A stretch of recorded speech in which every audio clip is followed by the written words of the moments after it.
Chishtia TV শুধু সুফিবাদ প্রচার করে। লাইক দিন, সাবস্ক্রাইব করুন। আসসালামু আলাইকুম ওয়া রাহমাতুল্লাহি ওয়া বারাকাতুহু।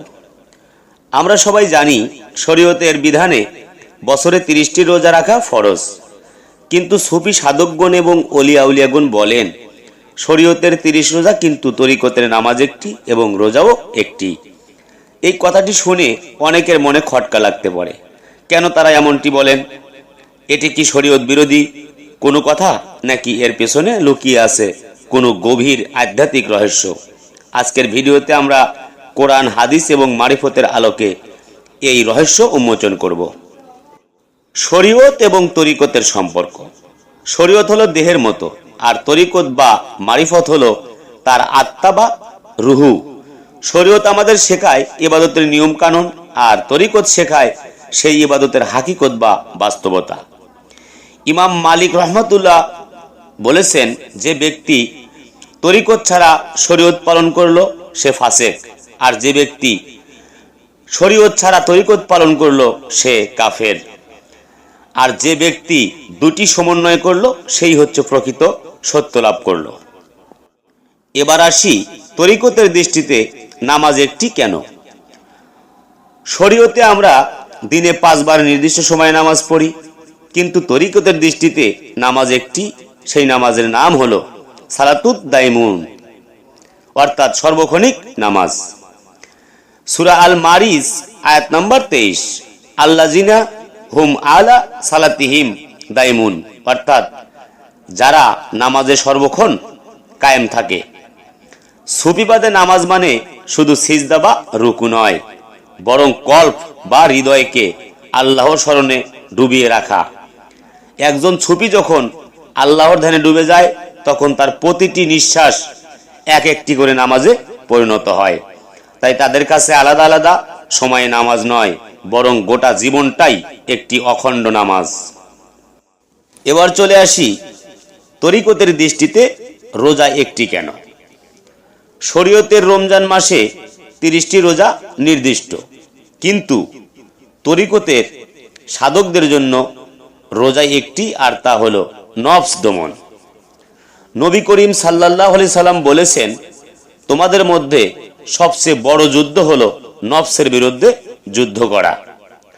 শরীয়তের রোজা নির্দিষ্ট সময়ের জন্য পানাহার বর্জন, কিন্তু তরিকতের রোজা হলো আজীবনের জন্য হারাম, গীবত, অহংকার এবং আল্লাহ ছাড়া অন্য সব চিন্তা থেকে হৃদয়কে বিরত রাখা। সুফিদের মতে একবার যদি নফসকে আল্লাহর আনুগত্য করা যায়, তবে সেই রোজাই কবুলিয়াতের চূড়ান্ত পর্যায়ে পৌঁছে যায়। তাদের রোজা শুরু হয় মুরিদ হওয়ার পর এবং শেষ হয় আল্লাহর দিদারের মাধ্যমে।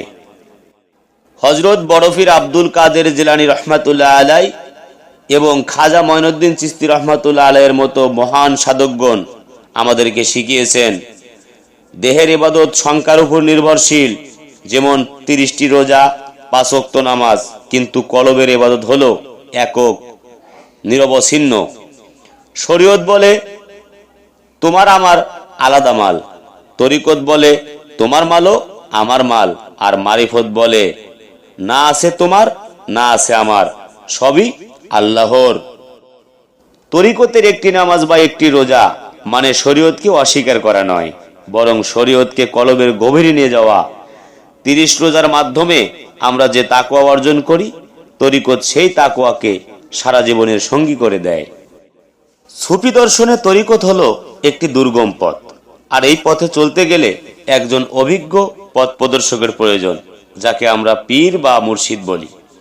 বায়াত মানে হলো আল্লাহর সন্তুষ্ট অর্জনের জন্য একজন কামেল পীরের হাতে হাত রেখে নিজেকে সঁপে দেয়া। এটি কেবল একটি প্রথা নয়, বরং এটি হলো হৃদয়ের সাথে হৃদয়ের সংযোগ। মহান আল্লাহ রব্বুল আলামিন তার পবিত্র কোরআনে ইরশাদ করেছেন, ইয়া আইয়ুহাল্লাযীনা আমানু তাকুল্লাহ ওয়া বাতাক ইলাইহিল ওসিলা, সূরা মায়েদা আয়াত নাম্বার 35, অর্থাৎ হে মুমিনগণ, তোমরা আল্লাহকে ভয় করো এবং তার সান্নিধ্য লাভের জন্য ওসিলা বা মাধ্যম তালাশ করো। সুফিগণ বলেন এই ওসিলা হলো রাসূল সাল্লাল্লাহু আলাইহি সাল্লামের ওয়ারিস বা সত্যিকারের পীর মাশায়েখ।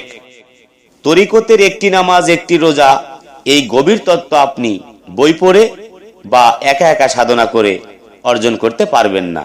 কারণ নিজের মন বা নফস আপনাকে ইবাদতের মধ্যে অহংকার এনে দিতে পারে, কিন্তু পীর সেই আধ্যাত্মিক রোগগুলোকে চিহ্নিত করে দেন। মারিফতের জ্ঞান কেবল কিতাবে থাকে না, এটি সিনা বসিনা, বক্ষ থেকে বক্ষে হস্তান্তরিত হয়। যেমন জ্বলন্ত মোমবাতি ছাড়া অন্য একটি মোমবাতি জ্বালানো যায় না, ঠিক তেমনি একজন কামেল পীরের হৃদয়ে আলো ছাড়া শিষ্যের হৃদয়ে আলোর নূর প্রজ্বলিত হয় না। সর্বক্ষণিক জিকিরের কথা আমরা বলি, তা অর্জনের চাবিকাঠি হলো বায়াত।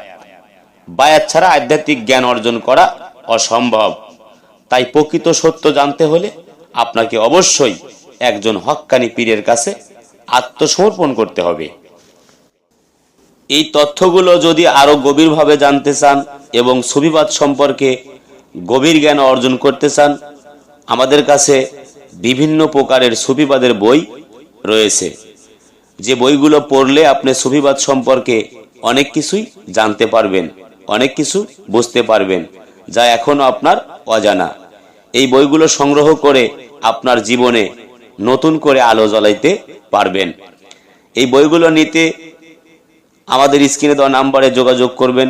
আমাদের স্ক্রিনে দেওয়া নাম্বারে ইমো, হোয়াটসঅ্যাপ দুটোটাই আছে। আপনারা এই মাধ্যমে যোগাযোগ করতে পারেন অথবা সরাসরি কল করতে পারেন। এবং আপনার কি বই দরকার আপনি কমেন্ট বক্সেও লিখতে পারেন। প্রিয় দর্শক, এই আধ্যাত্মিক আলোচনা যদি আপনার ভালো লেগে থাকে তবে এই নূরের পথকে আরো প্রশান্ত করতে আমাদের চ্যানেলটি সাবস্ক্রাইব করে পাশেই থাকুন। আপনার একটি শেয়ার হতে পারে অন্য একজনের হেদায়েতের ওসিলা। শেয়ার করে দিন যাতে আরো মানুষ এই ভিডিওটি দেখে হেদায়েতের পথে আসতে পারে। পাশাপাশি মানব সেবা এবং চিশতিয়া তরিকার প্রচার প্রসারে কাজ করে যাচ্ছে আমাদের এই চিশতিয়া তরিকার উন্নয়ন ও সুফি সেবা ফাউন্ডেশন। খাজা বাবার প্রেম ও মানব সেবার এই কাফেলায় আপনিও একজন গর্বিত সদস্য হিসেবে যুক্ত হতে পারেন। সদস্য হয়ে আমাদের এই কার্যক্রমে অংশ নিতে এবং আমাদের কাছে বায়াত নিতে আমাদের স্ক্রিনে দেওয়া নাম্বারে যোগাযোগ করুন। আল্লাহ আমাদের সবাইকে সত্যের পথে কবুল করুক, এই প্রত্যাশা রেখে আজকের মতো এখান থেকেই বিদায় নিতে চাচ্ছি। খোদা হাফেজ। জয় গুরু, জয় হোক পাক পাঞ্জাতন, আহলে বায়াত, বিশ্ব মানবতার। সবাই সুস্থ থাকবেন, ভালো থাকবেন। হয়তো আবারও নতুন কোনো ভিডিও নিয়ে আপনাদের সামনে হাজির হব। আমাদের এখানে নিয়মিতই আধ্যাত্মিক আলোচনা সাপ্তাহিক 2টি করে ভিডিও আপলোড করা হয়। সবাই সুস্থ থাকবেন, ভালো থাকবেন। খোদা হাফেজ। জয় গুরু, জয় হোক পাক পাঞ্জাতন, আহলে বায়াত, বিশ্ব মানবতার।